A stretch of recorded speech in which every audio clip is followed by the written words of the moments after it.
নমস্কার বন্ধুরা, আমি ইন্দ্রাণী আবার চলে এসেছি তোমাদের সকলের কাছে একটি নতুন গল্প নিয়ে। শুরুতেই একটা অনুরোধ করছি সবাইকে, আমার চ্যানেল এক ঝাঁক ইচ্ছেডানা বাই ইন্দ্রাণী যদি তোমাদের ভালো লাগে তাহলে চ্যানেলটা সাবস্ক্রাইব করে আমাকে উৎসাহ দিও। এছাড়া লাইক, কমেন্ট ও শেয়ার করতেও ভুলো না যেন। আর নতুন নতুন গল্পের আপডেট পেতে হলে বেল আইকন অল করে দিও সবাই। শুরু করছি আজকের গল্প। আশা করছি তোমাদের সবাইকে পাশে পাবো। ষড়রিপুর প্রথম রিপু হলো লোভ। এই লোভের বশবর্তী হয়ে মানুষ ভুলে যায় তার নীতিজ্ঞান, তার বিচার বুদ্ধি, তার বিবেক বোধ। এই লোভ প্রতিদিন উত্তরোত্তর বেড়েই চলে। মানুষ যত পায় তার লোভ ততই বেড়ে চলে, এর কোনো শেষ নেই। কিন্তু মানুষ ভুলে যায় বেঁচে থাকার জন্য দরকার নিশ্চিন্ত ঘুম আর মনের সুখ, যা কোনো রকমের ধন সম্পদ এনে দিতে পারে না। তার জন্য দরকার আত্মসন্তুষ্টি এবং মনের শান্তি। আজ যে গল্পটি আপনাদের শোনাতে চলেছি সেই গল্পটি শীর্ষেন্দু মুখোপাধ্যায়ের লেখা এরকমই একটি গল্প। গল্পের নাম লালটেম। শুরু করছি আজকের গল্প লালটেম। লালটেম কারও পরোয়া করে না, সে আছে বেশ। সকালবেলা সে 3টে মোষ নিয়ে চড়াতে বেরোয়। এ জায়গাটা ভারী সুন্দর। একদিকে বেটে বেটে চা বাগানের দিগন্ত পর্যন্ত বিস্তার, অন্য ধারে বড় একটা মাঠ। মাঠের শেষে তীরে একটা ঠান্ডা জলের পাহাড়ি নদী, তাতে সব সময় নুড়ি পাথর গড়িয়ে চলে। নদীর ওপারে জঙ্গল, আর তারপরেই থমথম করে আকাশতক উঠে গেছে পাহাড়। সামনের পাহাড়গুলো কালচে সবুজ, দূরের পাহাড়গুলোর শুধু চূড়ার দিকটা দেখা যায়। সেগুলো সকালে সোনা রঙের দেখায়, দুপুরে ছকছকে সাদা, আর সন্ধ্যের মুখে মুখে ব্রোঞ্জের মতো কালোয় সোনার রং ধরে থাকে। আর চারপাশে সারাদিন মেঘ, বৃষ্টি, রোদ আর হাওয়ার খেলা। গাছে গাছে পাখি ডাকে, কাঠবিড়ালি গাছ বায়। নদীর ওপারে সরল চোখের হরিণ অবাক হয়ে চারদিক দেখতে দেখতে আর থমকে থমকে থেমে জল খেতে আসে।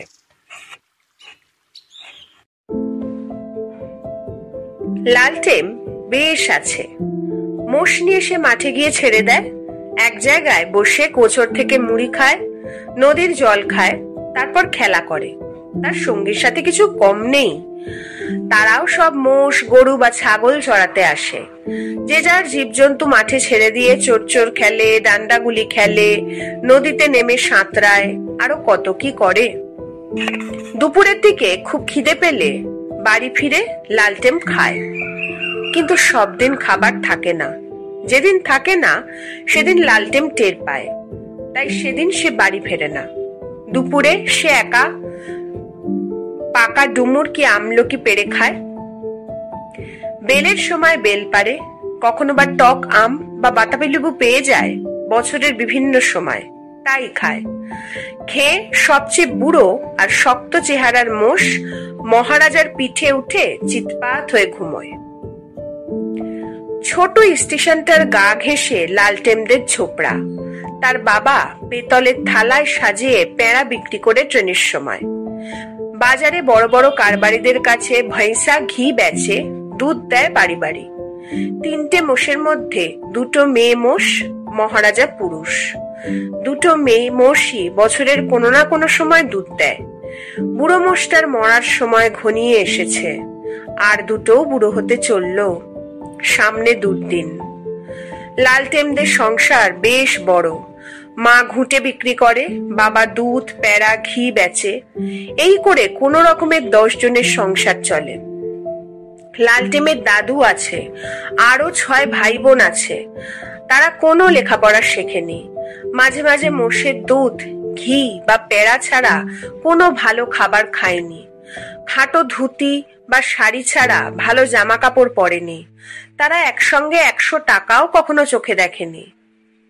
তবু লালটেম কারো পরোয়া করে না। দিনভর সে মোষ চড়ায়, সাথীদের সঙ্গে খেলা করে, আর চারদিককার আকাশ বাতাস আলো পাহাড় দেখে চমৎকার সময় কেটে যায়। একদিন একটা রোগা মানুষ ওপার থেকে শীতের নদীর হাঁটুভর জল হেঁটে পার হয়ে এলো।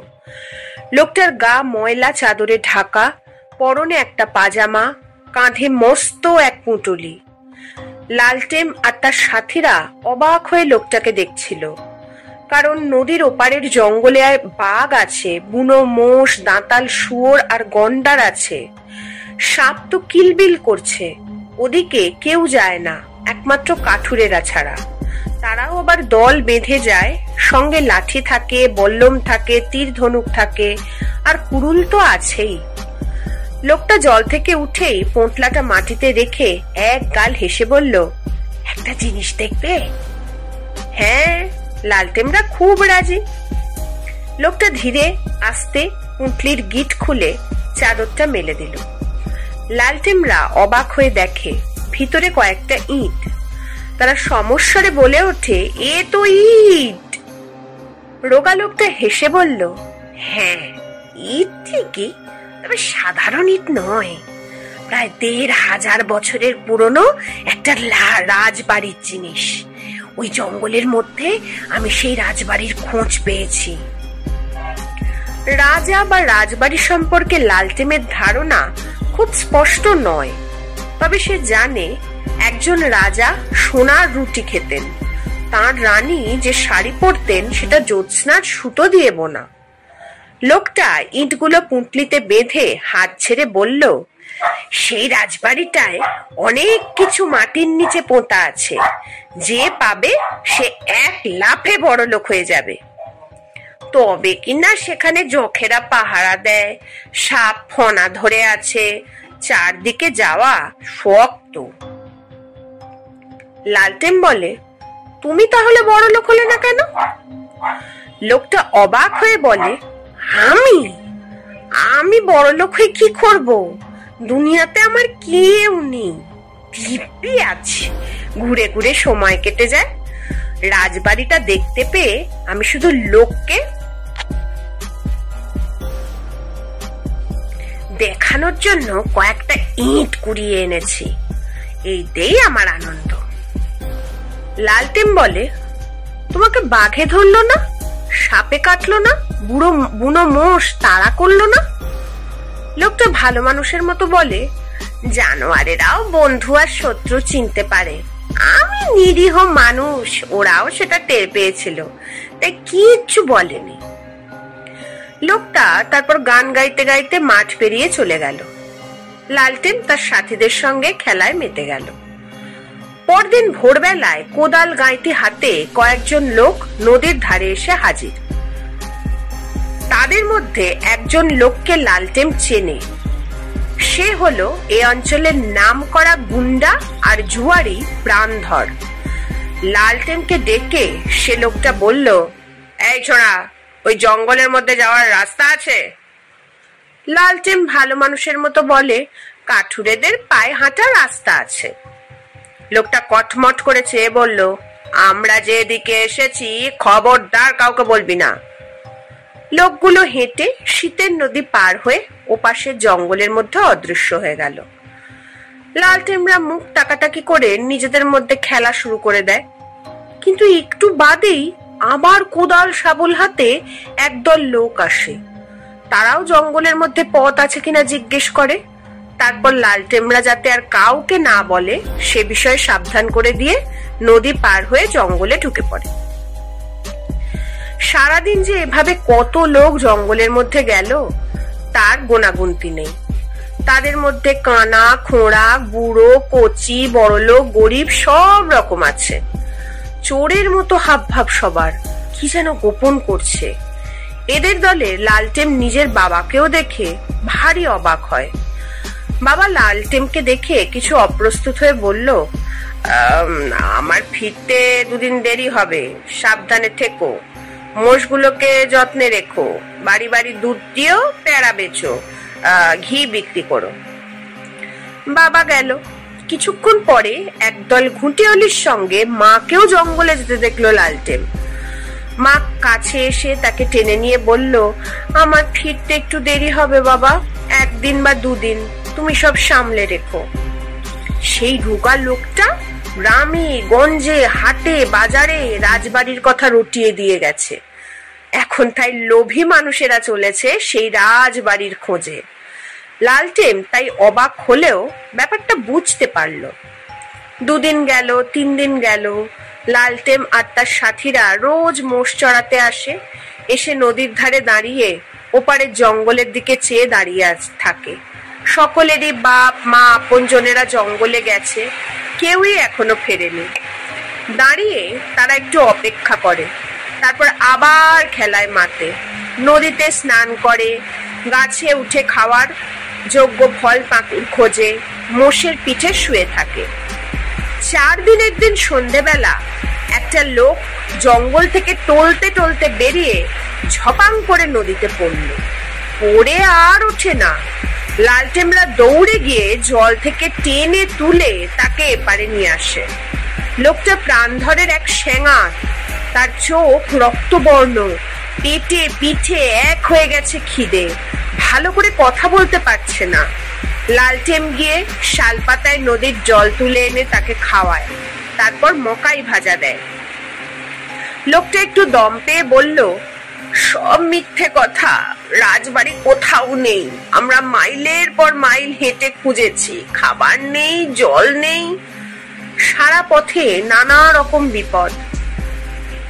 তার সঙ্গীরা কোথায় জানি হারিয়ে গেছে। এই রকম ভাবে 2-4 দিন পরে 1-2টি ক্লান্ত লোক ফিরে এসে তাদের বিপদের কথা জানায়। তারা মিথ্যে মিথ্যে হয়রান হয়েছে। বহু লোক বাঘের পেটে গেছে, কিছু মরেছে বুনো হাতি, বুনো মোষ, দাঁতাল শুয়োরের পাল্লায় পড়ে। বহু লোককে সাপে কেটেছে। জঙ্গলে খাবার নেই, জল নেই, পথ নেই, সেখানে গোলক ধাঁধার মতো ঘুরে মরতে হয়। গা ভর্তি জ্বর নিয়ে একদিন লালটেনের বাবা ফেরে। শরীর শুকিয়ে সিকি ভাগ হয়ে গেছে। তার উপর বিড়বিড় বকছে, রাজবাড়ি, সোনাদানা, বাপরে বাপ। এর 2 দিন বাদে ফিরল মা। লালটেন দেখলো তার মা এই কয়েকদিনে খুনখুনে বুড়ি হয়ে গেছে। মাজা বেঁকে যাওয়ায় লাঠিতে ভর দিয়ে কুঁজো হয়ে হাঁটে। মাথার চুল পেকে সনের গুছি, গলার স্বরে একটা কাঁপ ধরেছে। শেষ পর্যন্ত দেখা যায় একে একে সবাই ফিরে এসেছে, মরেনি কেউ। তবে সকলেরই ভীষণ বিপদ হয়েছিল। নানা রকম বিপদ আর কষ্ট সহ্য করে মরতে মরতে ফিরেছে। তবে মানুষগুলো আর আগের মতো নেই। যুবকরা বুড়ো হয়ে ফিরেছে, বুড়োরা অথর্ব হয়ে গেছে, আমুদে লোকেরা দুঃখী, দুঃখীরা পাথর হয়ে এসেছে। কোনো মানুষই আর আগের মতো নেই।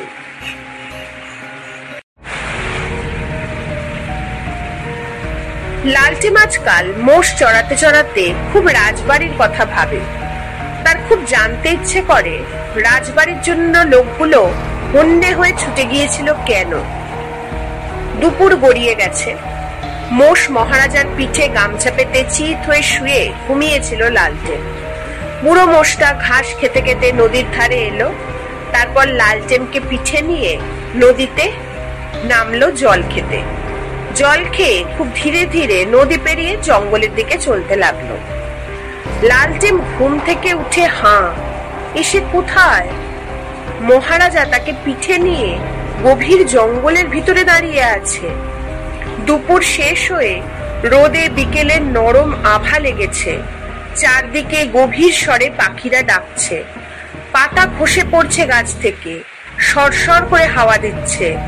আর চিকড়ি মিকড়ি আলো ছায়ায় সামনেই এক বিশাল বাড়ির ধ্বংসস্তূপ। ভেঙে পড়া খিলান, গম্বুজ, পাথরের পড়ি, ফোয়ারা, শ্বেত পাথরের সিঁড়ি। বাড়ির চূড়ায় এখনো একটা সোনার কলস চিকমিক করছে। লালটেন তো অবাক হয়ে চেয়ে আছে তো আছেই। মহারাজা ফুস করে একটা শ্বাস ছাড়তে, সেই শব্দে লালটেন সচকিত হয়ে মাটিতে নামলো লাফ দিয়ে। তাই তো, এই তো সেই রাজবাড়ি মনে হচ্ছে। 1 পা 2 পা করে লালটেন এগোয়। চারদিকে শ্যাওলা ধরা পাথর আর ইটের স্তূপ। এই সেই ইট যা রোগা লোকটা তাদের দেখিয়েছিল। সুতরাং এইটাই রাজবাড়ি। লালটেন দেখে চারধারে নানা রঙের সাপ ঘুরে বেড়াচ্ছে। কিছু সাপ ফনা তুলছে, ফোঁ ফোঁ করে ভয়ঙ্কর শব্দ করছে তারা। প্রত্যেকে একটা দুটো তক্ষক ডাকলো। ছমছম করে ওঠে এখানকার নির্জনতা। লালটেন ভয় পায় বটে, কিন্তু তবু এগোয়। সাপেরা তার পথ থেকে সরে যায়। চারদিকে ফিসফাস শব্দ ওঠে, কারা যেন হি হি করে হেসে ওঠে কাছেই। চারদিকে চেয়ে লালটেন কাউকে দেখতে পায় না, আবার এগোয়। কি করুণ অবস্থা! বিশাল ঘরের আধখানা ভেঙে পড়ে গেছে, বাকি অর্ধেকটায় ধুলো, জঞ্জাল আর আগাছা। মাকড়সার জাল এত ধারালো যে গায়ে লাগলে চামড়া চিড়ে যায়। কাঁকড়া বিছেরা বাসা করে আছে যেখানে সেখানে। একটা ঘরে শেয়ালের বাচ্চারা দলা পাকিয়ে ঘুমোচ্ছে। একটা জং ধরা লোহার সিন্দুকের ওপর নিশ্চিন্তে ঘুমোচ্ছে একটা দাঁতাল শুয়োর। একটার পর একটা ভাঙা ঘর পার হয় লালটেন। দেখে অনেকগুলো বন্ধ কুঠুরি। কৌতূহল বসে সে একটা কুঠুরির দরজা ঠেলা দিতেই দরজাটা মরাত করে ভেঙে পড়ে।